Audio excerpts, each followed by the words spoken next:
Okay, so first of all, folks, I gotta get something to block this light out here.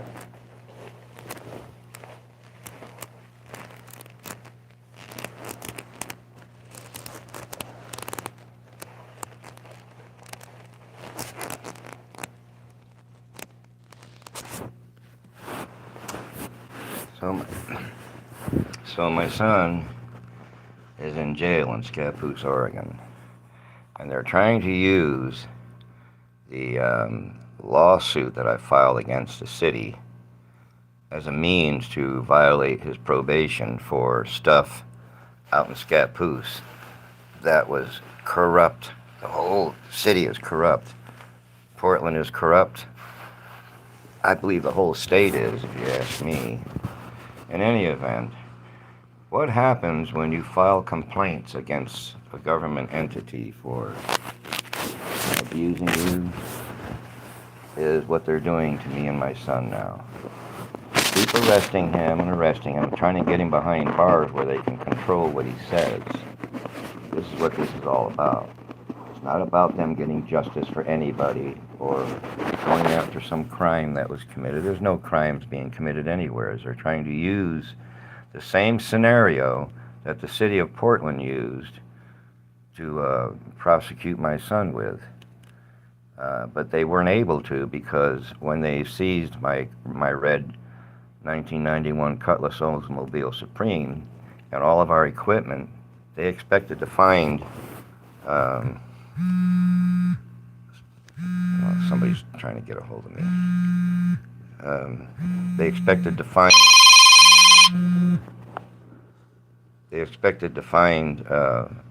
lots of videos, lots of pictures of girls, okay?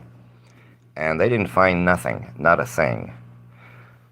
So they couldn't really charge neither one of us with anything because there was nothing to charge us on. So they just took our vehicle and kept it, hoping to find something in the cameras, in the computers, and in the telephones, and the iPad, and the rest of the stuff. They found nothing.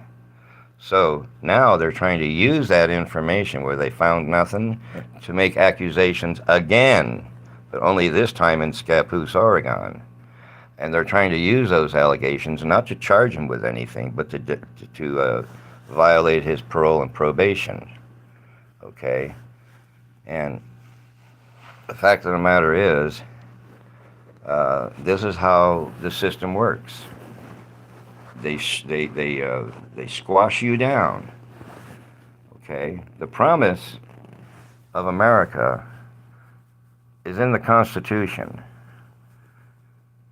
And the promise is freedom of speech, freedom to choose, freedom to do everything that you need to do in life without the encumbrance of the state or the county or the city. This is really terrible, the way this light is in here. I don't know what's going on here, but I got a light bothering the hell out of me.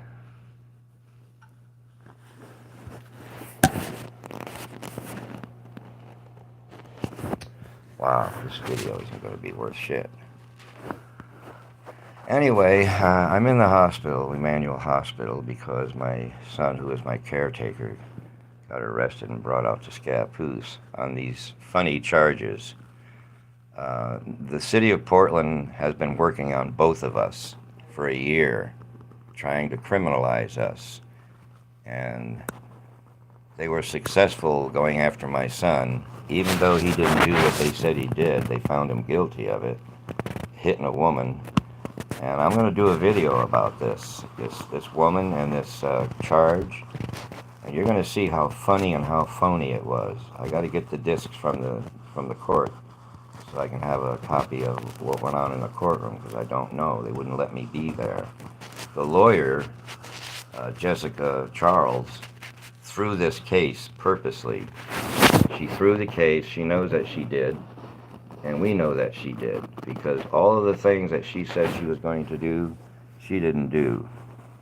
She was going to have the investigator go talk to these people. She was going to go look for the video cameras in the gas station, and interview people across the street. in that car place there.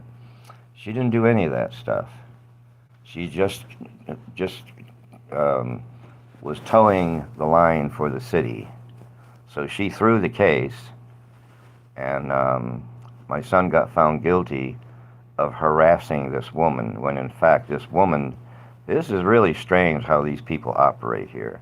This woman got involved in an argument that it wasn't even an argument, it was a discussion about why she wasn't giving me any gas in my car, and I had a blue wheelchair placard in the window, and when she wouldn't give us gas, I went over there to speak with her, and her friend entered the conversation and cussed at me and so forth and so on, and I told her to mind her own goddamn business.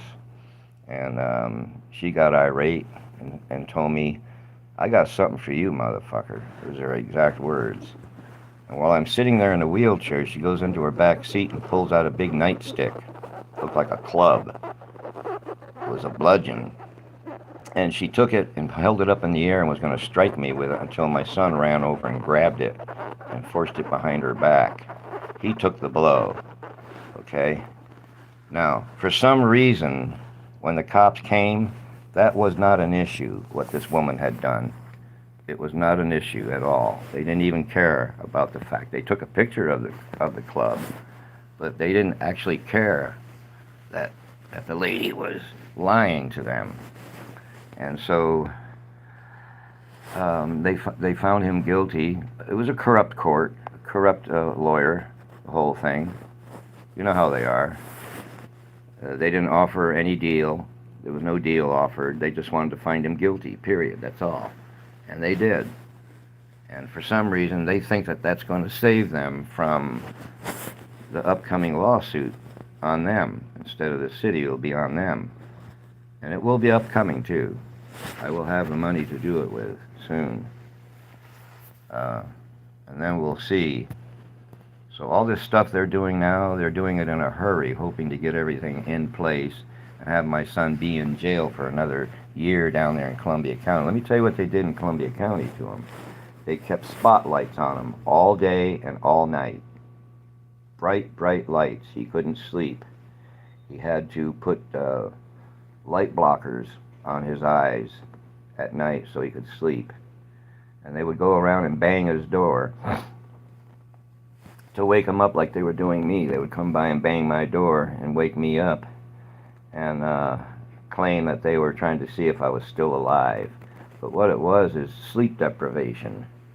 And they were depriving me and Norman both of sleep.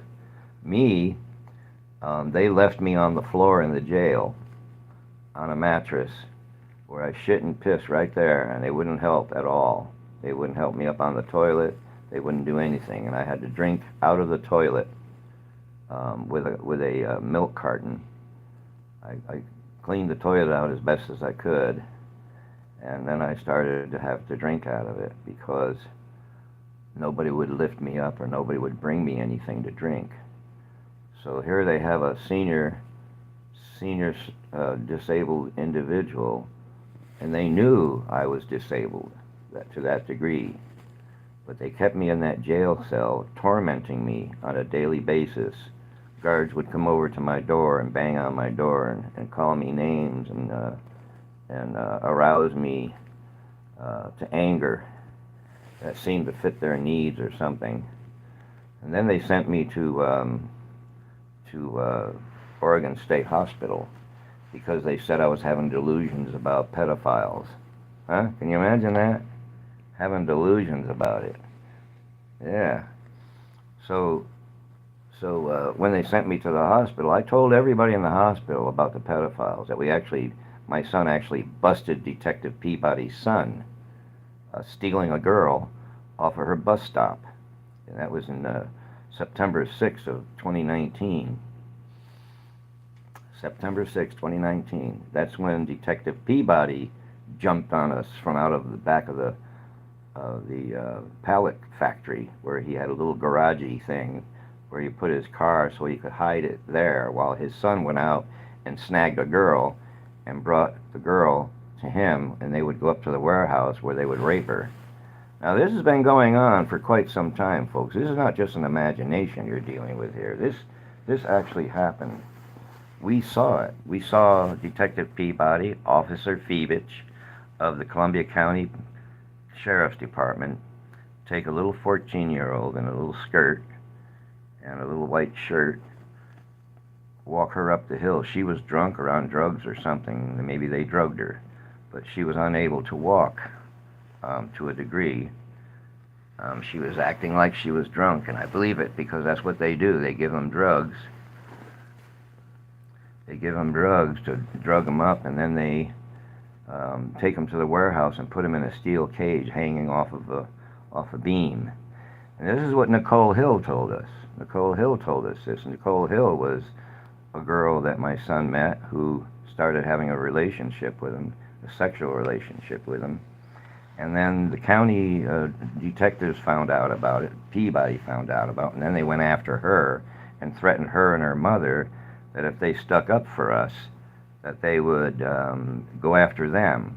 So Detective Peabody's son and him came over to my motorhome one day, and he wanted to see if I recognized his son, okay? And he didn't tell us that was his son.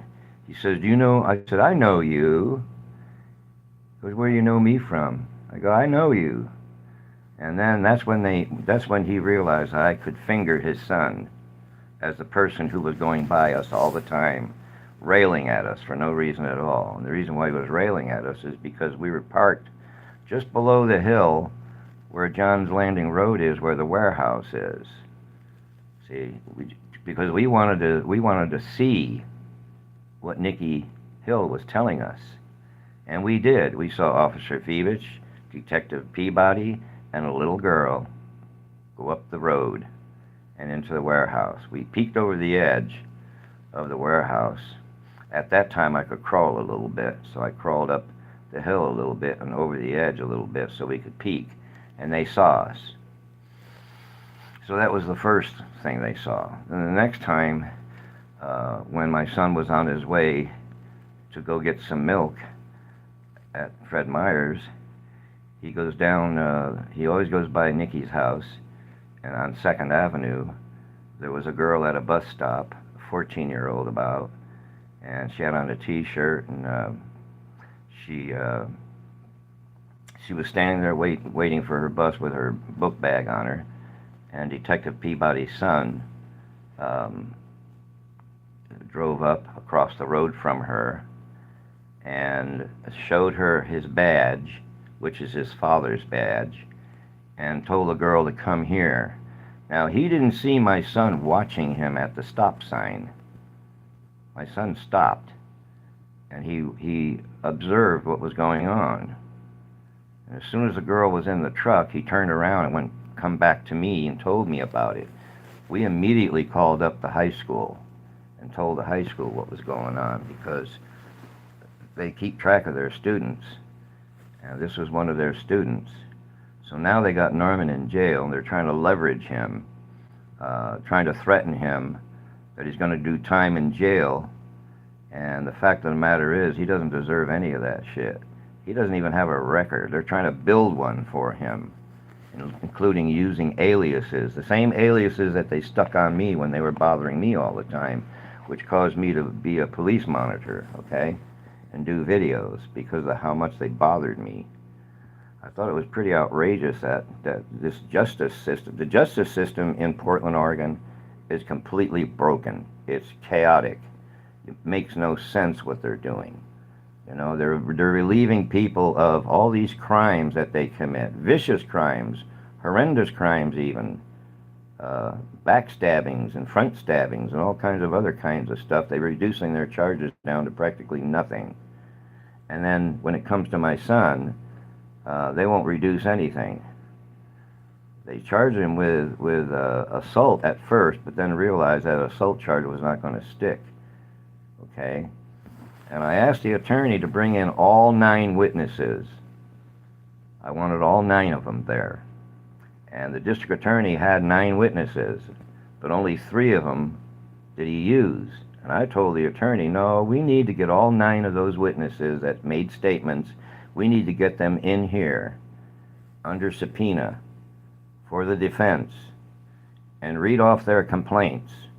And I'm going to put the complaints on the internet so you can see what the complaints were, okay? What these people said.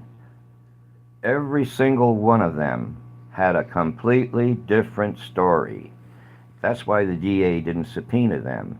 And I knew that if we could show the judge the remarkable differences in all of their testimonies, all of their statements that they made to the police, remarkable difference. So much so that you can't believe any one of them is telling the truth because they all have a different story. One guy said he didn't see the hit. He claims my son hit the girl, but he didn't see it. Okay, and he didn't see the club over her head. Okay, and the videos that we have, they didn't play them. The video I put on the internet, they wouldn't play it. And the videos that were on the cameras, they were worthless because they didn't have them enhanced. So the whole court hearing thing was a sham. It was just designed to find him guilty. We're appealing it, of course. And as soon as I have the money, I'm going to sue them. I'm going to sue them for a lot, too, because I can prove every single item that I'm talking about, the torture. My son made a diary while he was in jail. It's like 1,000 pages, probably, on both sides. He wrote a diary daily and sent it to me. So we have this diary, and a diary works in court because it's a record, okay? And so we have the diary. It's safely put away. It's about this thick, about 1,000 pages, okay, of all the things that they were doing to him in jail. They were torturing him. They were sexually abusing him. The guards, they would come over to his cell and stand out in front of his cell and call him. He would go to the window, and there this guard would be standing with a boner in his pants.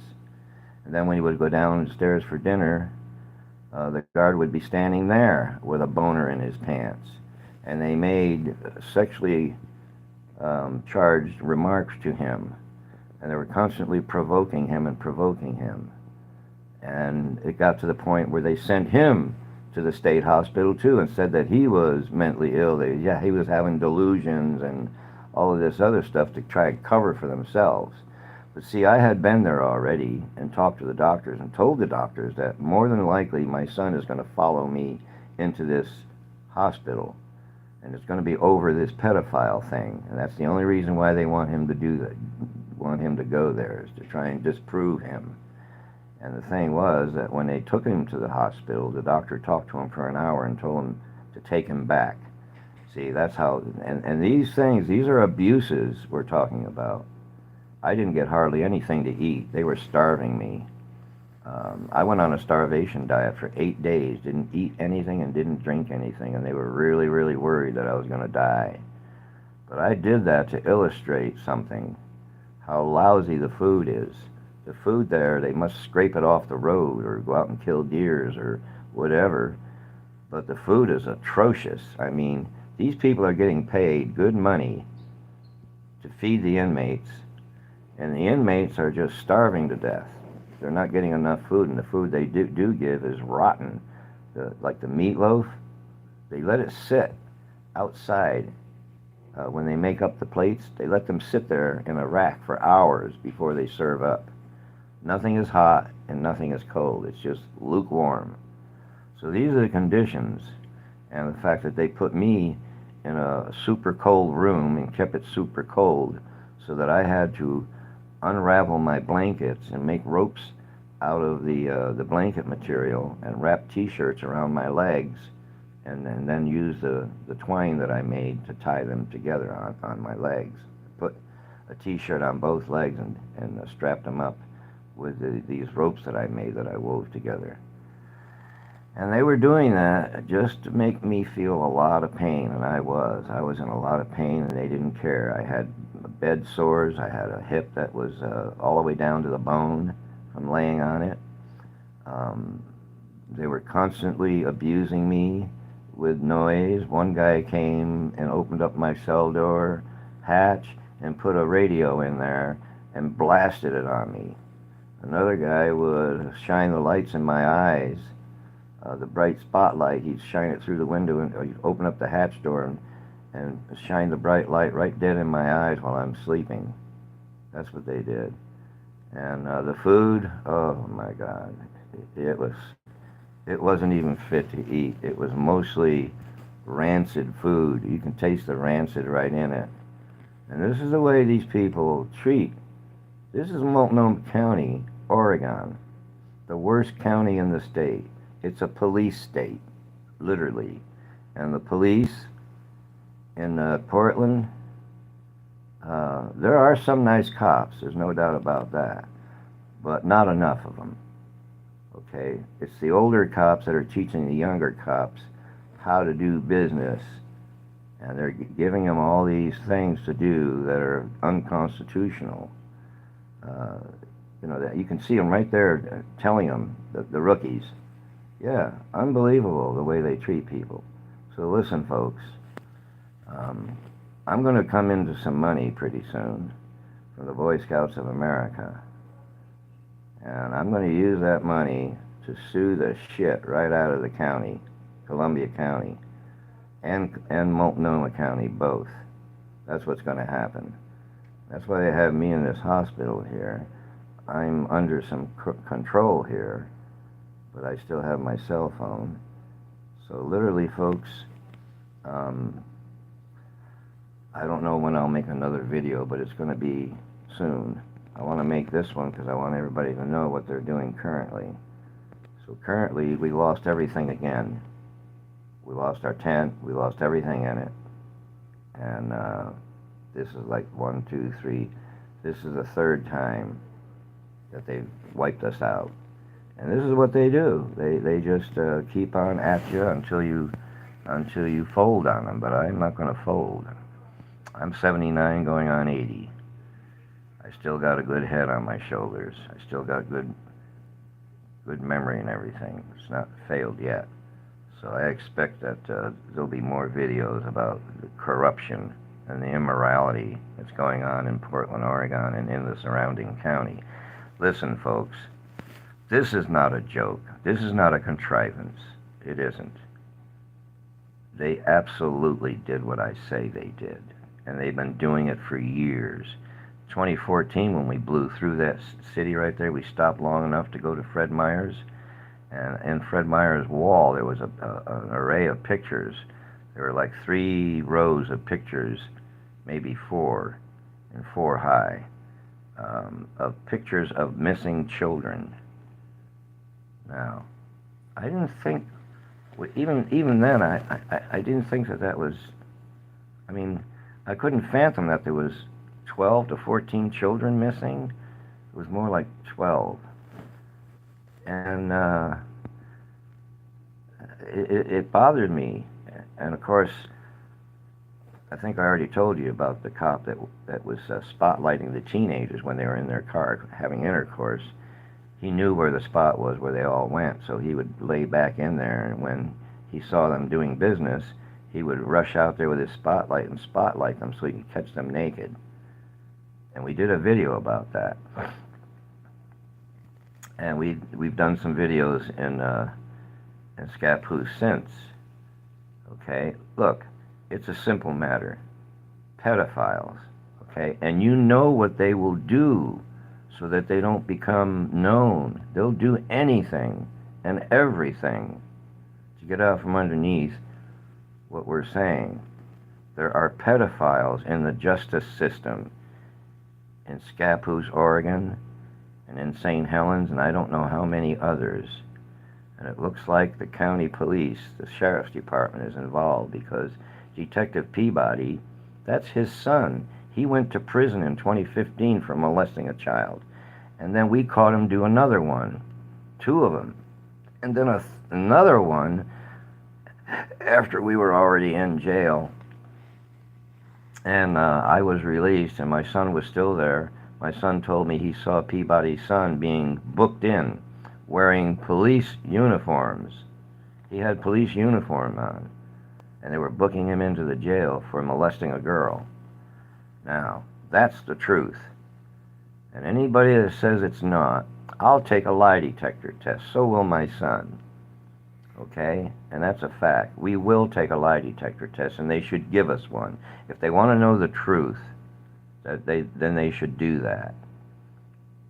And that's the truth right there. So, right now, currently, my son is in Scappoose jail, and all the charges that he has are the ones that the Portland police set him up with. When the Portland cop came to the gas station, and they told him she had a club and she was going to hit me with it, he took a picture of the club, but he didn't take it into evidence. And when the court hearing was going on about it, the district attorney made a big stink out of the club. And why was it that the officer didn't take the club into custody? Why he didn't mention it? You know, things like that. And he went over and over and over again about why he didn't take the club and enter it into evidence. Now, we're going to get the minutes to them hearings, and the ones where he had to do the sentence. They made him do 1.5 years in the county jail for a contrivance. And when we get the court hearing tapes, it will prove it, the way they treated him in the courtroom. They wouldn't let him get any information out that they didn't like. They controlled everything. Okay? And Judge Grove is a drunk, and probably doing drugs too, because he's always drunk on the bench.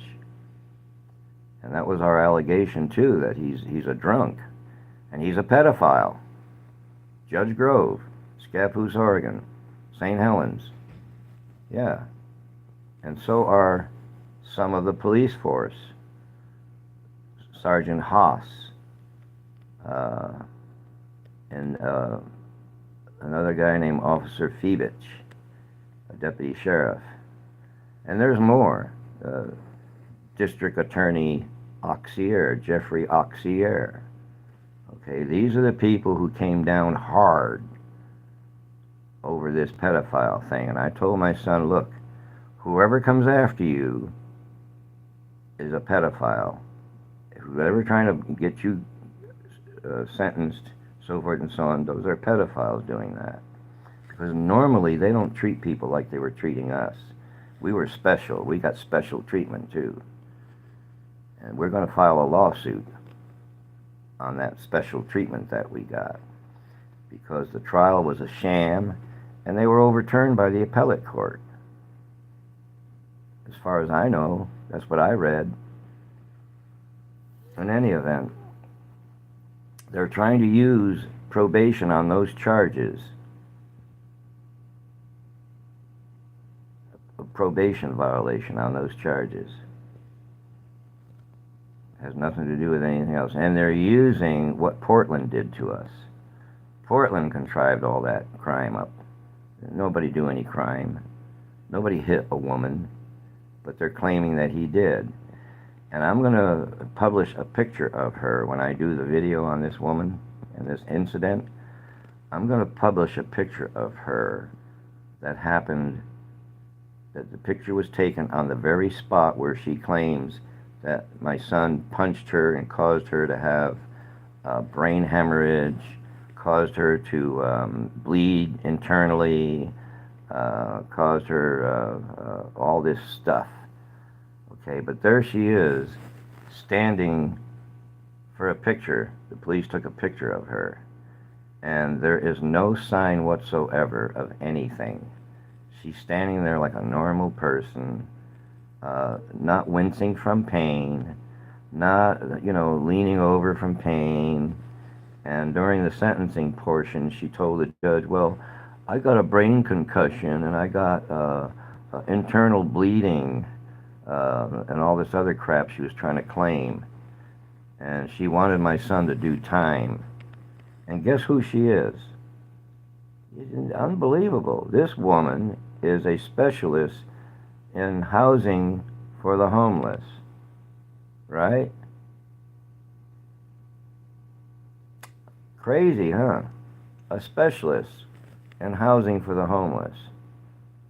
And me and my son are homeless, right? They made us that way by taking our vehicles. They put undue pressure and undue exertion of the whole bunch of crap they were doing. They were exerting themselves really strenuously trying to get these things attached. And they've tried 1, 2, 3 times. My son's been in jail. They were trying to attach something to him, and it didn't work. So now Scappoose or St. Helens wants in on it. Well, they can have in on it. They can have in on it if they want. But that's who I'll be suing. And we can prove everything that we're saying.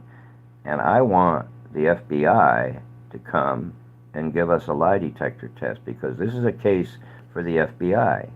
The FBI should be involved in this. We called the FBI and told them about it. I remember some time back we found a hard drive that had a yellow label on it saying drive savers. And it was an FBI hard drive. It was 1 gigabyte. And it had a bunch of child pornography on it. So we took it to the FBI in Santa Maria and turned it in to them. It came out of a shop called the Mac Mechanic. A guy by the name of Bishop was running it. And he had that hard drive in his possession before he gave it to us to recycle. But because it was a 1 gigabyte hard drive, we were trying to see how much space it had on it, and could we get... There was a barrier between one part of the drive and the other. They had it. I can't remember the name of what we call that, but it was a barrier, like a roadblock that they put in place so we couldn't get deep into the hard drive and find all the child pornography. And there was a kid with us when we were recycling those hard drives, taking them apart, and we put it in the player. We hooked it up to our computer, and with an outside plugged it into the computer, and mostly it was a lot of pictures of posters and stuff like that. But when you got behind the block, that's where there was another half a gigabyte of child pornography, and they were local people on that drive, okay, from Santa Barbara. So, folks, I hope you're praying for me, because I sure do need it. I hope somebody is. God save the country. Thank you, folks, for listening.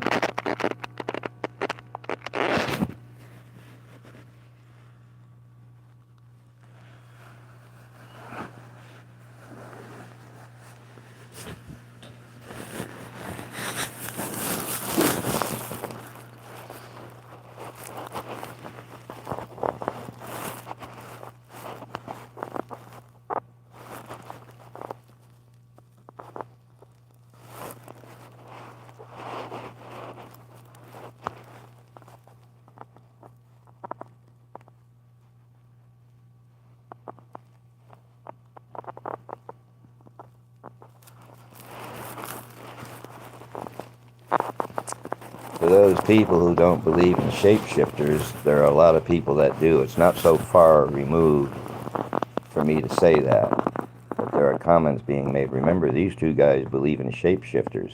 So do millions of other Americans. That in itself is no reason to be stupid and make comments that are stupid. Those comments that are being made by cops, and I'll tell you how I know, because as soon as I get online, the cop has my other phone with the same telephone number on it. He's monitoring my other phone. Okay, he keeps it alive. He took the phone out of my hand. It has the same telephone number as the one I got, and he's the one that's online every single time I do a video. He's the first one in line. As soon as the video is done, he's right there. He's number 1 and number 2. Okay, and he made 2 comments, both alike. And this is the cop. His name is, let me think of his name. Smalter, yeah. Officer Smalter. He's the one him and Detective Brown have my phone with the same number that's on this phone right here, and they are manipulating my phone constantly. I keep the phone number because my lawyers in New York need to get in touch with me all the time, because I have 2 lawsuits in New York against the Catholic Church.